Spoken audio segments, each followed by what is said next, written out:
हाय दोस्तों, मेरा नाम है राजकुमार उर्फ राजेंद्र कमल और आज मैं आप लोगों के लिए बहुत ही प्यारी सी और छोटी सी स्टोरी लेकर आया हूँ, जिससे हमें उम्मीद है कि आप लोगों को ज़रूर पसंद आएगी। तो स्टार्ट करते हैं। एक पूनम नाम की लड़की लव मैरिज करके अपने पापा के पास आई और अपने पापा से कहने लगी, पापा मैंने अपने पसंद के लड़के से शादी कर लिया। उसके पापा ने बहुत गुस्से में थे, पर वह बहुत सुलझे समझदार थे। उन्होंने बस अपनी बेटी से बस इतना ही कहा, मेरे घर से निकल जाओ। तो बेटी ने कहा, अभी मेरे पति के पास कोई नहीं है, हमें रहने दीजिए, हम बाद में चले जाएंगे। पर उसके पापा ने एक नहीं सुनी और उसे घर से बाहर कर दिया। कुछ साल बीत गए, अब पूनम के पापा नहीं रहे और दुर्भाग्यवश जिस लड़के से पूनम ने शादी की थी वह भी उसे धोखा देकर भाग गया।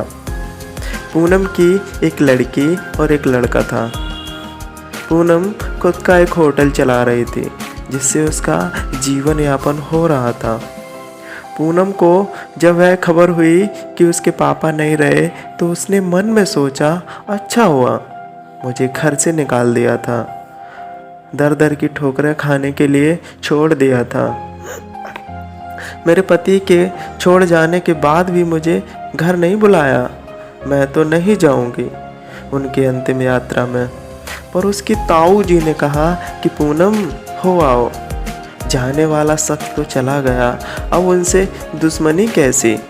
पूनम ने पहले हाँ ना किया, फिर सोचा चलो हो आती हूँ, देखें तो जिन्होंने मुझे ठुकराया वह मरने के बाद कैसे सुकून पाते हैं।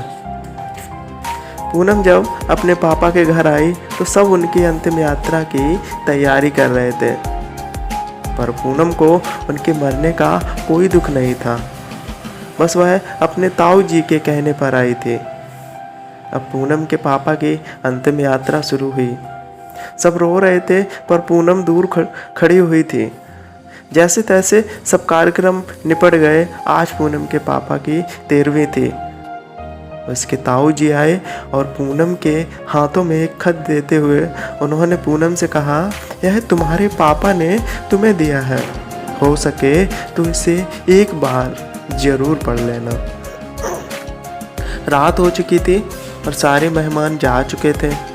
पूनम ने वह खत निकाला और पढ़ने लगी। उस खत में सबसे पहले लिखा था, मेरी प्यारी गुड़िया, मुझे मालूम है कि तुम मुझसे नाराज हो, पर अपने पापा को माफ़ कर देना। मैं जानता हूँ तुम्हें मैंने घर से निकाल दिया था, तुम्हारे पास रहने की जगह नहीं थी, तुम दर दर की ठोकरें खा रही थी, पर मैं भी उदास था। तुम्हें कैसे बताऊं? याद है तुम्हें जब तुम 5 साल की थी तब तुम्हारी माँ हमें छोड़कर चली गई थी। तब तुम कितना रोती थी, मेरे बिना सोती नहीं थी, रातों को उठकर रोती थी। तब मैं भी तुम्हारे साथ जागता था। तुम जब स्कूल से जाने से डरती थी तब मैं भी सारा वक्त तुम्हारे स्कूल की खिड़की पर खड़ा होता था, और जैसे ही तुम स्कूल से बाहर आती थी तुम्हें सीने से लगा लेता था। वह कच्चा पक्का खाना याद है जो तुम्हें पसंद नहीं आता था, मैं उसे फेंक कर फिर से तुम्हारे लिए खाना बनाता था ताकि तुम भूखी ना रहो। याद है तुम्हें जब बुखार आता था तो मैं सारा दिन तुम्हारे पास बैठा रहता था, मन ही मन रोता था, पर तुम्हें हंसाता था ताकि तुम ना रो, वरना मैं रो पड़ता था। वो तुम्हारी पहली बार हाई स्कूल की परीक्षा, तुम रात भर पढ़ती थी और मैं सारी रात तुम्हें चाय बना कर देता था।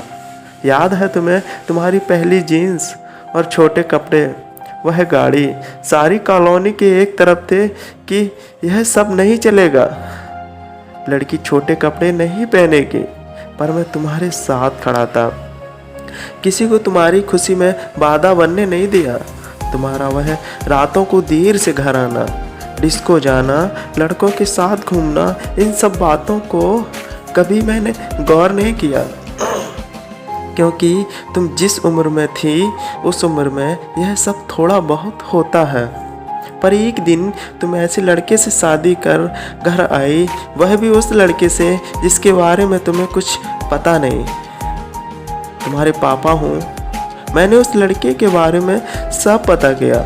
उसने न जाने वासना और पैसों के लिए कितनी लड़कियों को धोखा दिया था, पर तुम तो उस वक्त प्रेम में अंधी थी। तुमने मुझसे नहीं पूछा और सीधी शादी करके आ गए। मेरे कितने अरमान थे कि तुम्हें डोली में बिठाऊं, चांद सितारों की तरह तुम्हें सजाऊं, ऐसी धूमधाम से शादी करूं कि लोग बोल पड़े कि वह देखो शर्मा जी की, जिन्होंने अपनी बच्ची को इतने नाजों से अकेले पाला है। पर तुमने मेरे सारे ख्वाब तोड़ दिए। खैर, इन सब बातों का अब कोई मतलब नहीं है। मैंने तो तुम्हारे लिए खत इसलिए छोड़ा कि तुमसे कुछ बात कह सकूं। मेरी गुड़िया, अलमारी में तुम्हारी माँ के गहने और मैंने जो तुम्हारी शादी के लिए गहने खरीदे थे वह सब रखे हैं। 3 से 4 घर और कुछ ज़मीन है, मैंने सब तुम्हारे बच्चों के नाम कर दिए हैं।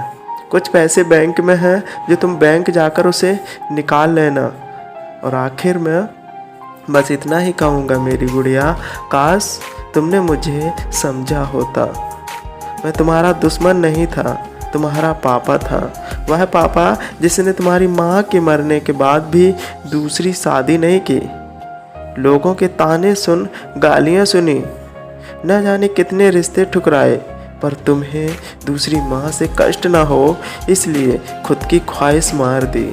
अंत में बस इतना ही कहूँगा मेरी गुड़िया, जिस दिन तुम शादी के जोड़े में घर आई थी ना, तुम्हारा पापा पहली बार टूटा था। तुम्हारी माँ के मरने के बाद भी उतना नहीं रोया जितना उस वक्त और उस दिन से हर दिन रोया।